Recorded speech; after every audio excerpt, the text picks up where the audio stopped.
The sheets tangled beneath my hips, damp with sweat, my back arching as a low moan escaped my throat. His hands were everywhere, rough and demanding, but God, it felt good. Fingers digging into my waist, he dragged me back against him, lips trailing down the curve of my spine. Say my name, he growled into my neck, breath hot. Ethan. It slipped out like a confession. A prayer, a sin. My nails raked down his back as he thrust harder, deeper, making my body quake beneath his. There was nothing soft about the way we moved, no pretense of love or tenderness, just need.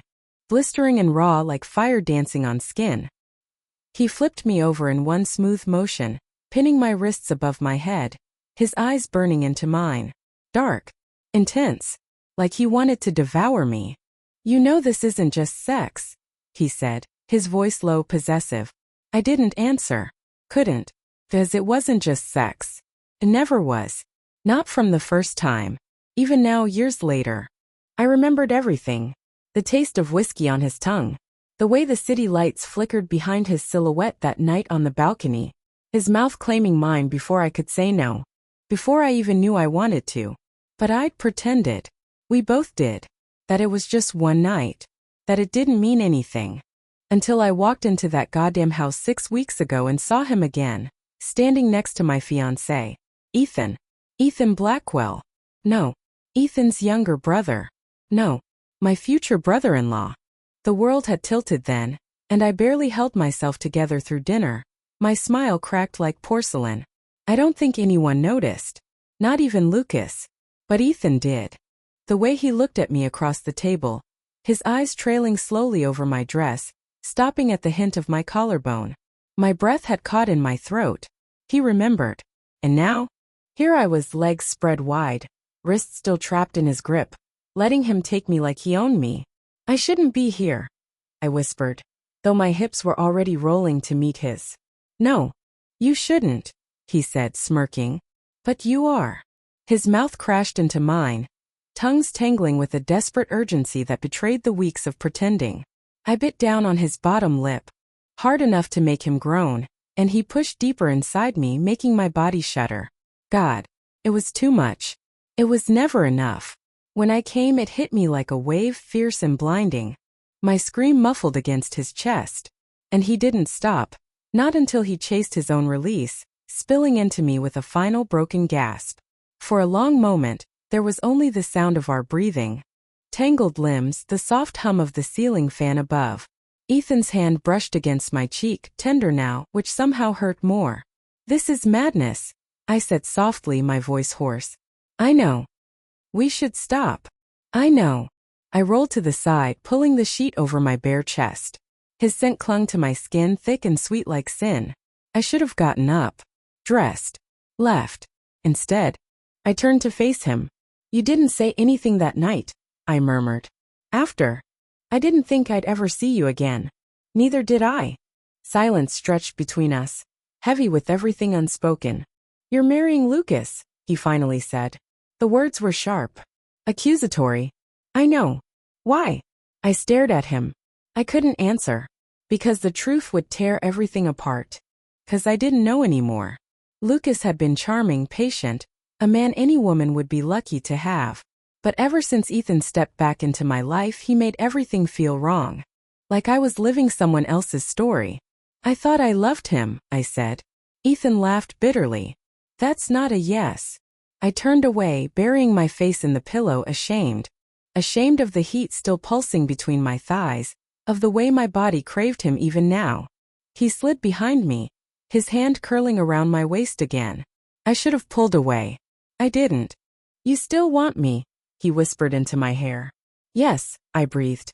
And just like that, his fingers were sliding between my thighs again, finding me slick and wanting. I gasped as he teased me, slowly, deliberately, driving me insane all over again. God, Ethan. Say it again. Ethan. He moved inside me once more. Slower this time, deeper, like he was trying to memorize the feel of me.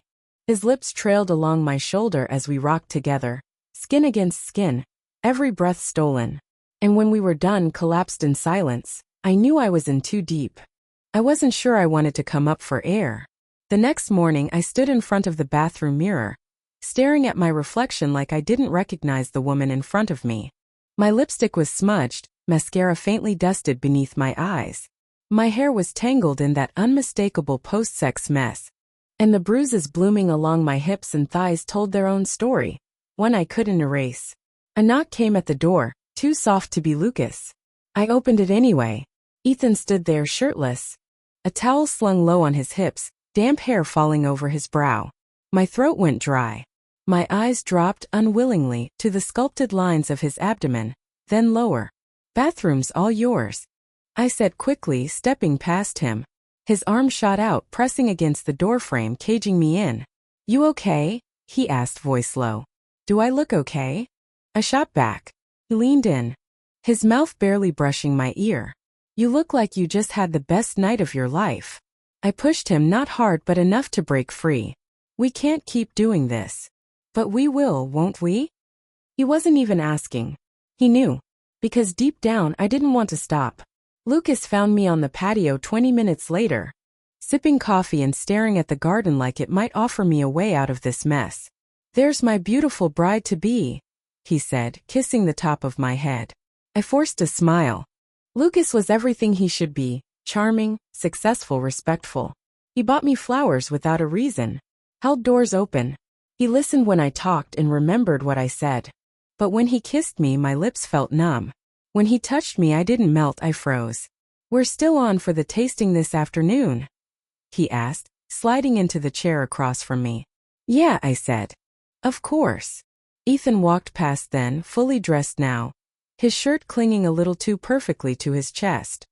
His eyes flicked to mine, no expression, but I could still feel the heat between us. Lucas followed my gaze, then smiled. "Glad you two are getting along. You were so quiet the first night. I thought maybe you didn't like each other." I laughed. "Too loud. Too fake." "No. Ethan's great." "He's complicated," Lucas added. "But he's always been loyal." "Loyal?" I bit the inside of my cheek. Lucas had no idea. Or maybe he did. That afternoon at the vineyard, I tried to lose myself in the rhythm of planning. The scent of roses, champagne, endless questions about canapes and color palettes. Lucas was in his element, charming everyone, smiling at me like I was already his. I felt like a mannequin in a bridal shop window, beautiful, hollow, and completely breakable. "Let's get some air," Ethan said when we crossed paths near the terrace. No one noticed him take my hand. No one saw him lead me past the French doors. The moment we were out of sight, he pressed me against the wall, mouth crashing into mine. "You're driving me insane," he muttered against my lips. "Someone will see," I whispered. "I don't care." His hands slipped under my dress, pushing my thighs apart as he lifted me up. I clung to his shoulders, heart pounding in my chest. "This is wrong," I breathed.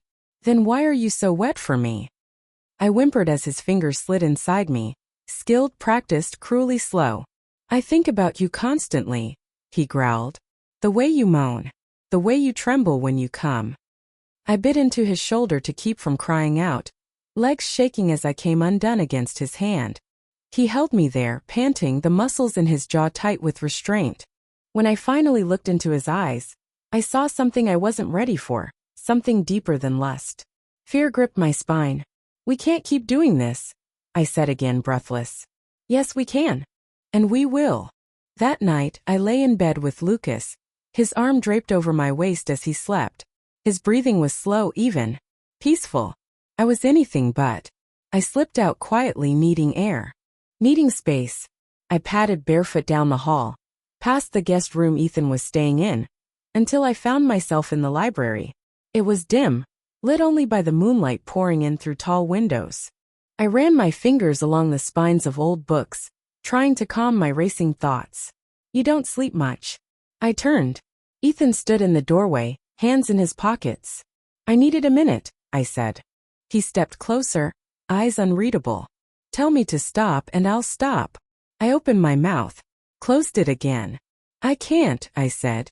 "I want to. I should. But I can't." Something flickered in his expression, relief maybe, or regret. He walked up behind me, gently wrapping his arms around my waist. His lips brushed my neck, sending shivers down my spine. We're going to burn for this, I whispered. Then let's burn together. I turned in his arms, my hands finding the buttons of his shirt. He didn't stop me. I didn't stop myself. We sank into the couch, my nightgown pooling around my hips, his mouth devouring every inch of me like he was starving. The library became our church, and this was our unholy prayer. And in that moment, wrapped in his body, his scent, his sin, I realized something that terrified me more than anything else. I was falling for him, and I didn't know how to stop. The morning after our stolen moment in the library, I couldn't look at myself in the mirror anymore. Guilt crept through me like a disease, slow but suffocating. My fiancé slept peacefully upstairs, unaware or pretending to be. Ethan was gone by the time I returned to my room. I could still feel him on my skin like a ghost I didn't want to exorcise. That afternoon, we met Lucas's father at the golf club for brunch. It was all white linen tablecloths, polished silverware, and waiters in gloves. I smiled when I was supposed to, nodded, laughed politely. Lucas kept his hand on my thigh the entire time. "I can't wait to see you walk down the aisle," he murmured under his breath, his fingers inching higher under my floral dress. "You're going to look so beautiful in white." My stomach twisted, not from desire but dread.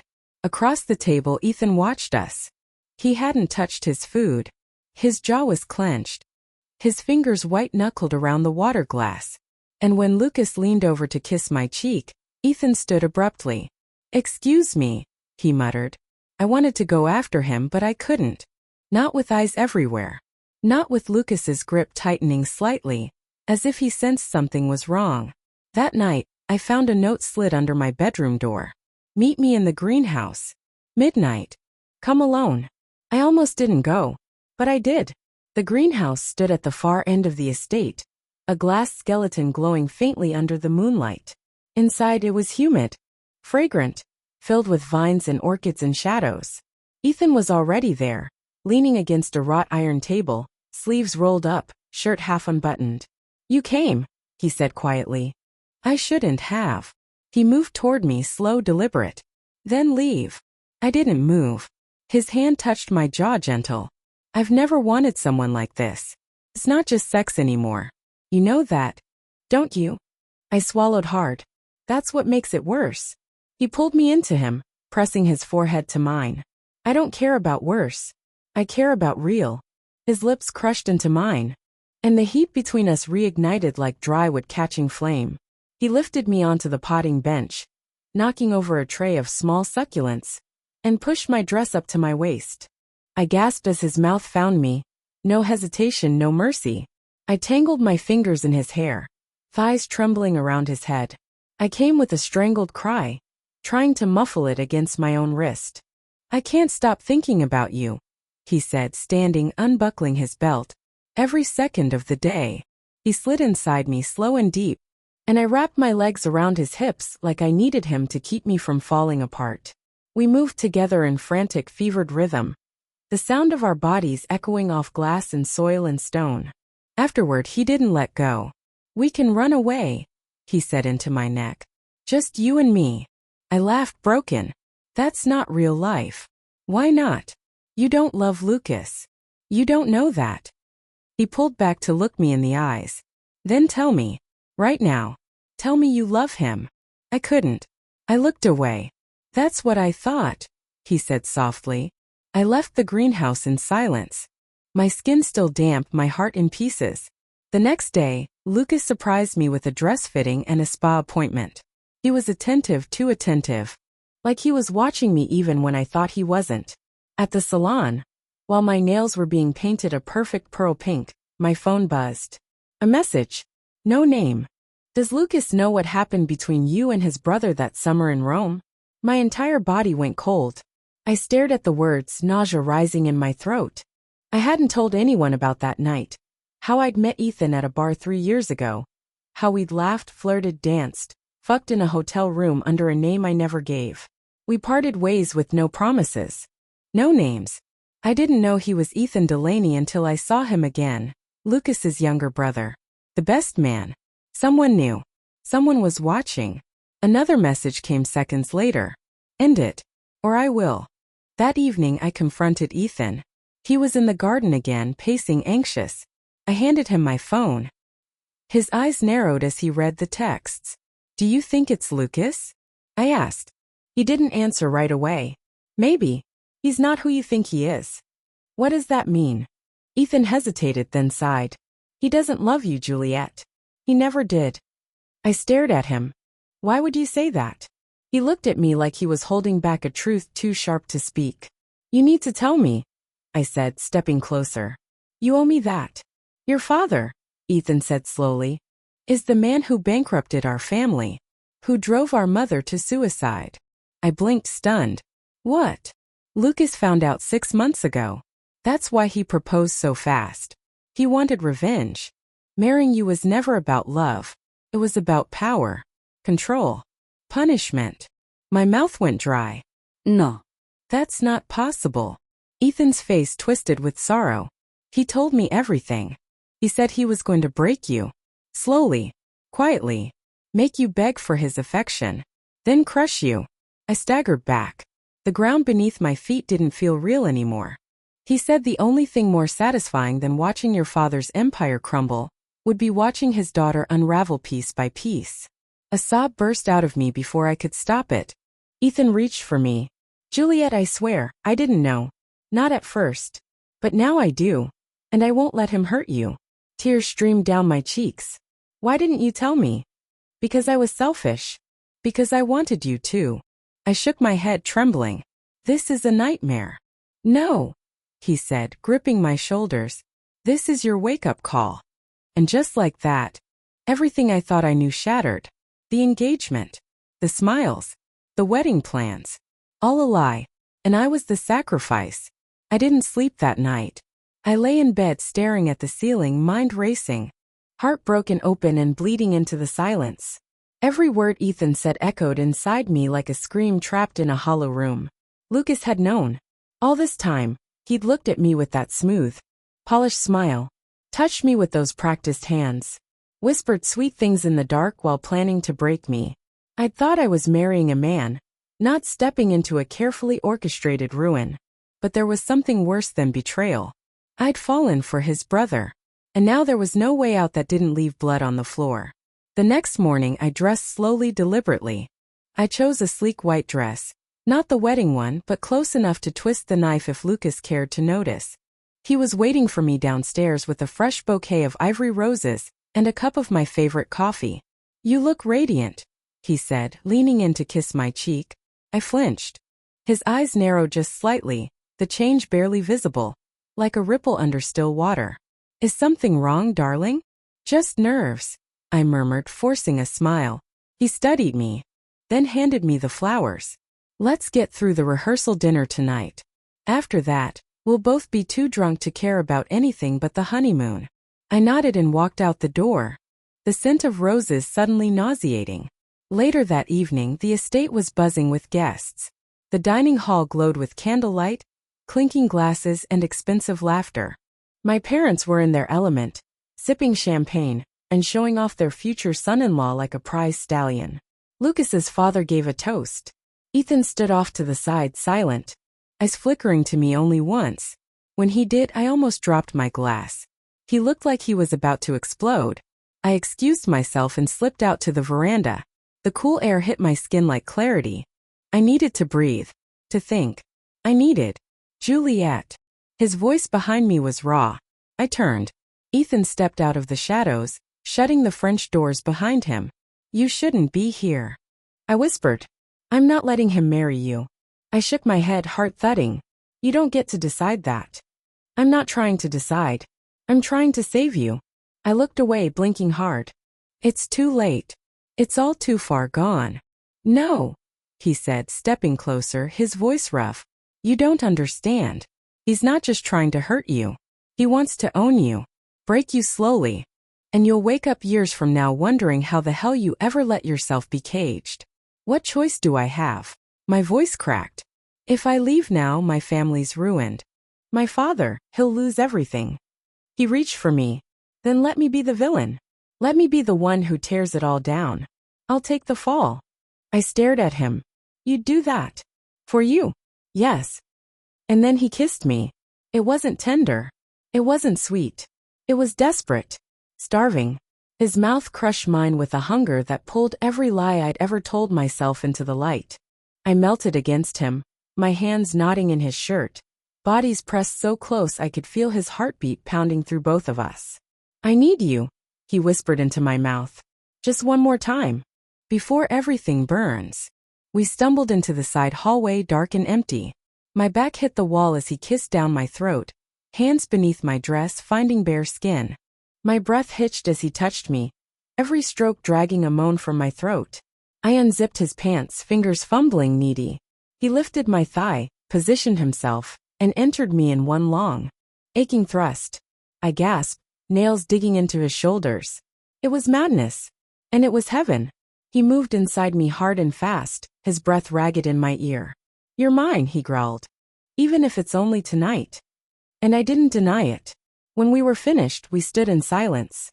My dress wrinkled, his shirt stained with sweat. We were wrecked. And still, it wasn't enough. "Tomorrow," he said, pulling back just enough to look at me. "I'm going to stop the wedding." I nodded, tears brimming in my eyes. "Then let's make sure it ends our way." He left first. I returned to the hall minutes later, cheeks flushed, legs still trembling. Lucas caught sight of me and smiled, slow and smug. "Where'd you disappear to?" he asked, wrapping an arm around my waist.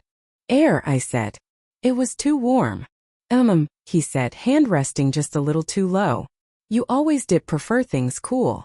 I swallowed down the bile rising in my throat. Back in my room, I found a letter waiting on my pillow. "Tomorrow you will become mine, and there will be no more secrets." It wasn't signed, but the handwriting was Lucas's.